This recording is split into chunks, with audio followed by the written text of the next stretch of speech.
Praise the lord. Morning మన్నాని ఈ కార్యక్రమానికి మిమ్మల్ని ప్రేమతో ఆహ్వానిస్తున్నాం. మీరందరూ బాగున్నారా? దేవుని కృపను బట్టి మీరు బాగుండాలని, మీ ఫ్యామిలీ బాగుండాలని, మీరు చేసే ప్రతి పనిలో దేవునికి ఆశీర్వాదం ఉండాలని దేవుని సన్నిధిలో బహుగా ప్రార్థన చేస్తున్నాను. రాబోతున్న దినాల్లో దేవునికి అసాధారణమైన అద్భుతమైన కార్యాన్ని చూడబోతున్నారు.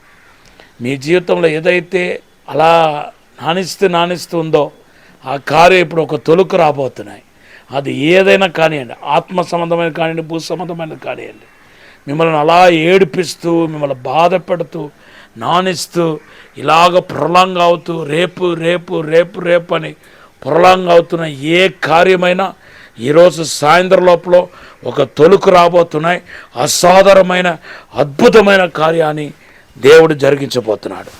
ఈరోజు దేవుడు మీకు ఇచ్చిన వాగ్దానం యెషయా గ్రంథం 35వ అధ్యాయం 6-7 వచనాలు దేవుడు వాగ్దానం చేస్తున్నాడు. ఈరోజు మిమ్మల్ని దేవుడు బహుగా ఆశీర్వదించాలని కోరుకుంటున్నాడు. మిమ్మల్ని విస్తరింపచేయాలని కోరుకుంటున్నాడు. మిమ్మల్ని బలమైన పరిశుద్ధాత్మతో అభిషేకించాలని కోరుకుంటున్నాడు. మీ మార్గాన్ని సరళం చేయాలని చెప్పి కోరుకుంటున్నాడు. మీ జీవితంలో ఇదివరకు కని విని ఎరుగని అసాధారణమైన అద్భుతమైన కార్యాన్ని చేయాలనుకుంటున్నాడు. కానీ మీ నుండి ఎక్స్పెక్ట్ చేసేది అంతా ఏంటంటే మీరు దేవునికి లోబడాలి, దేవునికి విధేయులు కావాలని కోరుకుంటున్నాడు.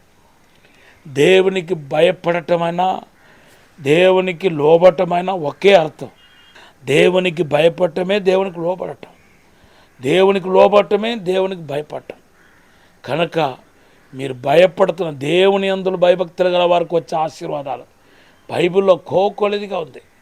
దేవునికి భయపడాలన్నా, దేవునికి లోబడాలన్నా పరిశుద్ధాత్మ సహాయం లేకపోతే మనం దేవునికి లోబడలేమనే విషయాన్ని ఈరోజు వాక్యం ద్వారా మీకు తెలియపరుస్తున్నాను.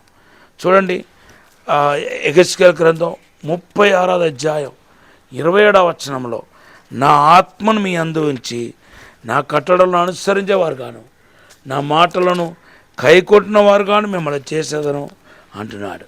సో పరిశుద్ధాత్మ కూడా మీకు సహాయం చేయాలని ఆశపడుతున్నాడు. దేవునికి లోబడండి. అలా లోబడుతున్న వారికి బైబిల్లో శ్రేష్టమైన మంచి ఈవులు ఉన్నాయి.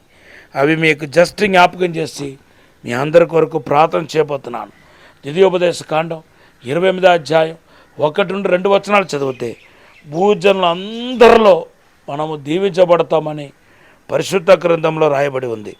అవును, మీరు చూస్తున్నవారు, మీ గురించి ఎరిగిన వారు, లేకపోతే మీరు ఎవరిని అయితే ఎరిగి ఉన్నారో, ఇలాగా అందరిలో మీ తల పైకెత్తించబడతాయి. మీరు గొప్పవాళ్ళు అవుతారు. మీ నుండి దేవుడు అడిగేదండి అంటే మీరు లోపడాలి. మీరు ఒకవేళ అడగవచ్చు, ఫాస్ట్ గారండి దేవుడికి ఎలా లోపడాలి, కనిపించలేని దేవుడికి ఎలా లోపడాలని అడగవచ్చు. దేవుని బిడ్డ, వాక్యమే దేవుడు, దేవుడే వాక్యం. ఆది యందు వాక్యం ఉండెను, వాక్య దేవునితో ఉండెను, వాక్యమే దేవుడై ఉండెను. కాబట్టి మీరు వాక్యానికి లోబడితే దేవునికి లోబడినట్టు అలాగా మీరు భూజనులందరిలో దీవించబడతారు. రెండోది ఏంటంటే, దేవునికి లోబడే వారికి ప్రామిస్.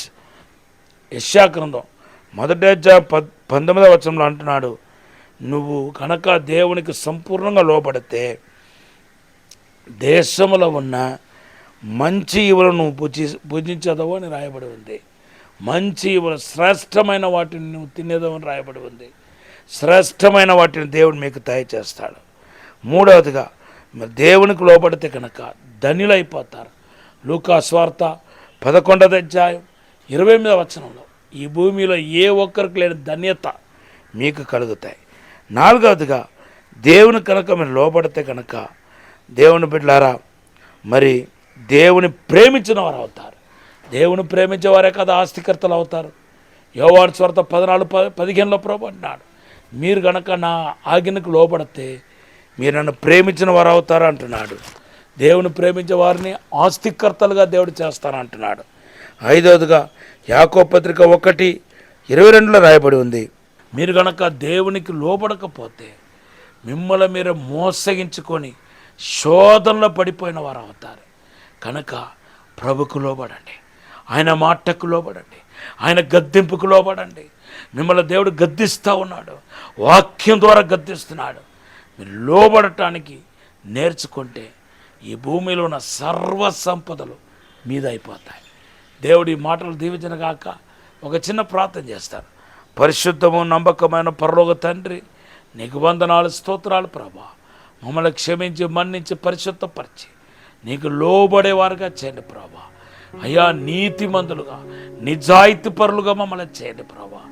అగ్ని ఆత్మతో అభిషేకముతో నిప్పుమని అడుగుతున్నాను తండ్రి.